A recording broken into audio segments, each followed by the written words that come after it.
bagi tahu satu rahsia besar. Nabi kata cara nak padam dosa ialah bersedekah.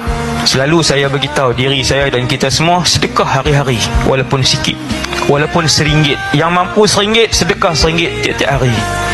Niat dalam hati nak dapat redha Allah waktu sedekah, nak dapat redha Allah, nak tiru sunnah Rasulullah yang banyak sedekah.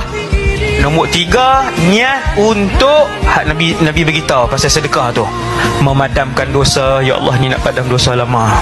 Ya Allah, yang ni nak hilangkan murka Allah ke atas diri aku. Ya Allah, ni untuk kesembuhan sakit siapa-siapa. Sedekah buat tiap-tiap hari walaupun sikit. Buat setiap hari. Yang tak mampu RM1, 10 sen. Tipulah kalau orang hari ni kerja hari sehari, setiap hari tak mampu 10 sen.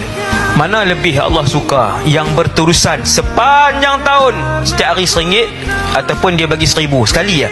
Maka yang lebih Allah suka ada wa muha wa in qalla, amalan yang paling istiqamah, paling berterusan walaupun sedikit.